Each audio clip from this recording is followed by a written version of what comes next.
Well, thank you for being here today. Thank you for inviting me. My purpose in this talk is to inspire and to empower you to experiment with a different, peculiar path that will lead to a surprising outcome and the ability to create a new world for yourself right now. This ability comes from an increased capacity and level of consciousness. To become a more effective student, you must embrace personal change, which requires learning and doing something new. This should increase your awareness and your abilities for the rest of your lifetime. When you are successful in this endeavour, an amazing thing will happen. The change within you will help organise the world around you and cause it to change. Because this change will make you more like Christ, the world will become more like Zion. Now, the mission of Ensign College is to develop capable, trusted disciples of Jesus Christ. This is the mission of the college. You're all familiar with that. Isn't it great?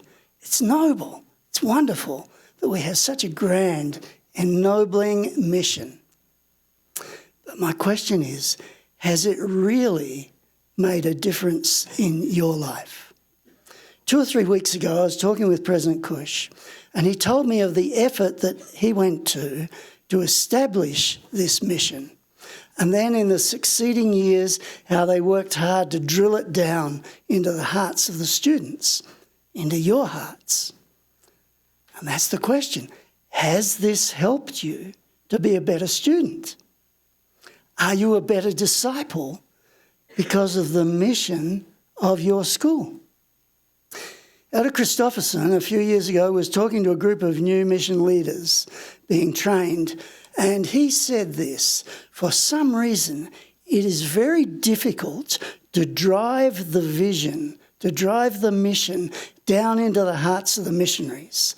And I would say it is hard to drive the mission down into the hearts of the students. I like to talk with students, and I often ask them, why are you going to school? Why are you going to school? And the answer is usually, well, to get an education. Well, I sometimes wonder if that is really true, because, we can come to school and just turn up to the lectures and we'll get a degree at the end. Does that really educate you? Or does it just teach you how to get by with minimal effort? My life experience has taught me that to succeed, to really succeed, you need to have a real purpose for going to college. For example, with a real purpose, with a good purpose, then you might say that you want to go to school to get educated so that you can go out and help others to get a purpose in life. Or you may want to help others to get out of the poverty cycle. Perhaps your purpose could be to help others to become more self-reliant. You will certainly, as you work on deciding your purpose, you will want to correlate your thoughts with your patriarchal blessing. Take that into consideration as you plan your life purpose. But let me ask you a couple of questions. What is your purpose in life? How can you find it? Or how can you help someone else find their purpose? And if you do, will it make a difference? Let me tell you the story of the deaf boy. My wife graduated from college as a teacher. She was trained to teach upper elementary students, about 10 or 11 years of age. Her first day, she was given a class of 6-year-old children, not long out of kindergarten. Several of the children were from an orphanage and they had learning difficulties and behavioural issues. On the second day, another 9-year-old student turned up to her class and he was profoundly deaf. He could not lip read, he could not sign. He'd been kicked out of every deaf school because of his animalistic behaviours, and he was just trouble. By mid-morning on that second day, my wife was in the principal's office ready to resign. He promised her all this help and support and everything else if she would stay. Well, she stayed, but the help never eventuated.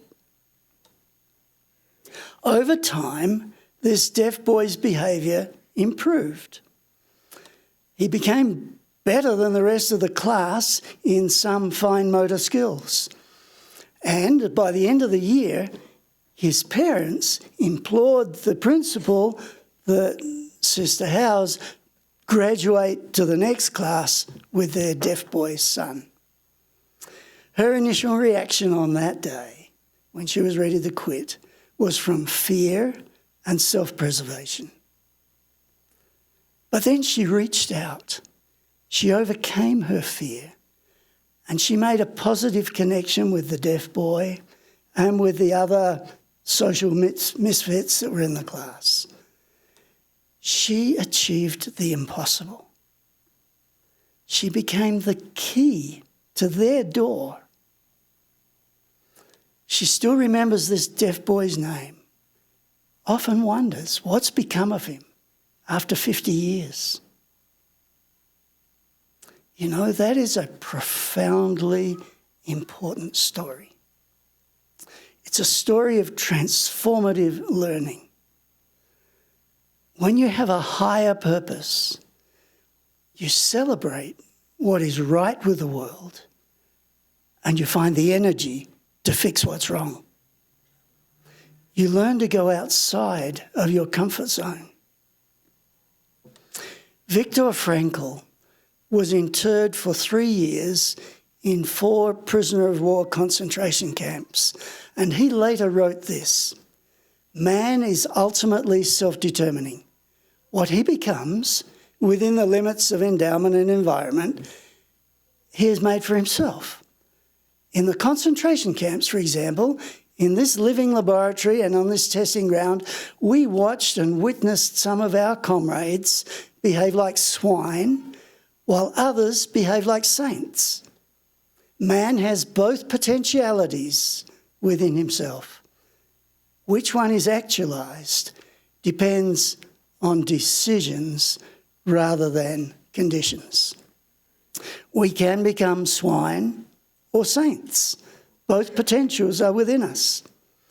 What we become is determined by our decisions. Having a life purpose statement will lead you to better decisions.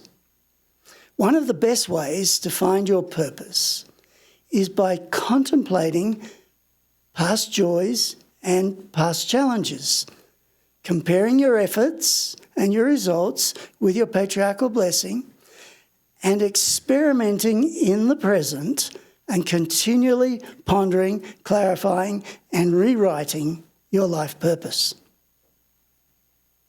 As you discover your purpose, you will create a more productive present and a more generative future. You know, it's so easy to go through life being driven by circumstance. It sometimes leads to feelings of being a victim. At other times, we treat it as good luck or bad luck. We're often driven by other people's agendas, and we become very reactive to what's going on around us. We may follow a daily to-do list. Think of Lehi. He talked of this concept of purpose towards the end of his life. It weighed heavily on him. He watched his family divided against itself. 4 times in one chapter, he talked about taking action rather than being acted upon. He urged his family to become purpose-driven. Because God has given us agency, Lehi said, we should be purpose-driven and not simply drift and allow circumstances to direct us. Now, research has led scientists to conclude that people who are purpose-driven will probably live longer because they are less likely to have heart attacks. They suffer less from stress and anxiety. They are less likely to have high blood pressure. Their life will have more meaning. They will have more good cholesterol. They will have more friends. They'll have more meaning, encouragement, and life satisfaction. When you are purpose-driven, it enables you to see what is going on around you. For example, with your family and friends, it can help you determine not to fall into the same traps they've fallen into. Well, one of the first steps towards becoming a trusted disciple of Christ is to become purpose-driven. A key element of being purpose-driven is to develop a life statement. How do we do this? 1, think of your most joyful experiences. Identify 2 or 3. 2, think of your most challenging experiences. Identify 2 or 3 of them. Then 3, meditate over how you have coped with each of these joyful and challenging situations. Compare this to your patriarchal blessing. Make notes and then come up with your initial statement. My purpose is, and write it down. And then continually review your statement by considering past experiences combined with the present, and then keep assessing and rewriting that life statement until it finally sticks. And then rewrite it every time a new statement comes along, a new circumstance in your life. Let me tell you a true story, related by a friend of ours. Their family had a daughter who was single. She got to the age where she thought there was no decent man left in the world and that she would never get married. Well, she finally found a boyfriend and their relationship blossomed until one day, out of the blue, he dumped her. She was furious. She called her parents. You know what it's like, right? She called her parents. Like many a frustrated daughter, she was determined to take it out on her parents. You know, when children are miserable, they want their parents to be miserable as well. She announced over the phone she was coming home. Well, she lived in DC, her parents lived in Michigan, and knowing what was in store, the mother said to the father, you pick her up at the airport, you go get her. Well, the daughter got in the car. She didn't say, hello, Dad, hi, thanks for coming to pick me up, nice of you to put yourself. He's a jerk, a total jerk. She just went to the races for 15 minutes. When she finally stopped for a breath, her father said to her, are you problem solving? Or are you purpose finding? She just fumed. She was so mad. As they pulled into the driveway, she huffed, what are you talking about? This is the real world. He simply said, this applies to the real world. He led her into his office, pulled out a file and handed her a sheet titled Life Statement. She read it and grew kind of quiet. You read this when you feel bad? No, when I feel bad, I rewrite it. I've rewritten that hundreds of times. She said she couldn't even understand half of it.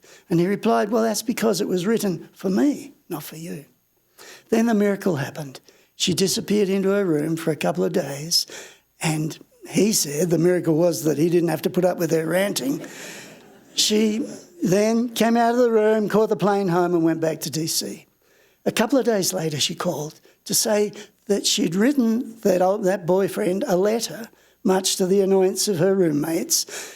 She became very vulnerable, told the boy how she felt, and she then explained to her father that she now knew who she was. You see, once you identify your purpose, once you clarify and take ownership of your external focus of control, then you're not driven to worry about what other people think about you. You become centred, you become powerful, and so did she. You know, in the next few months, some interesting things happened. She got a promotion at work. She earned more money.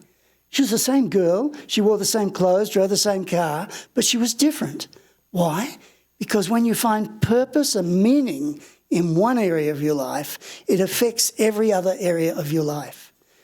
She went on to find another boyfriend. She's now happily married, has a beautiful daughter. So how does this apply to you? When you have that meaning and that integrity, things will start to change. Research shows that when you give up your self-interested goals, when you stop being myopic and you take on more contributive goals, then you become more valuable. You function differently. The chemistry changes. Your thought process changes. Your learning accelerates. It has been said that we are designed to be purpose-driven and purpose-seeking. Now, 50% of you are return missionaries. You know how better you served as a missionary when you were driven by your mission purpose. You know that. You've all had good experiences. You've all had bad experiences. Like it or not, they're there to teach you something about you. Look carefully at them and they will teach you your purpose. You can clarify the purpose of your life. You can become purpose-driven. As you define your purpose, your life will take on new meaning. Your learning will accelerate. Your rate of learning will increase. You will attract like-minded people around you. You will become the focal point for similarly driven people. Remember, when you draw closer to Christ, an amazing thing will happen. The change within you will compel the world around you to change. And because this change makes you more like Christ, you will become more like Zion, and so will the world. You can choose to walk this peculiar path. You can choose to lead, to get this surprising outcome in your life by creating a new world now. You will then have taken the first step into the fundamental state of leadership. You can do this. I know you can do it. And I pray that you will. In the name of Jesus Christ. Amen.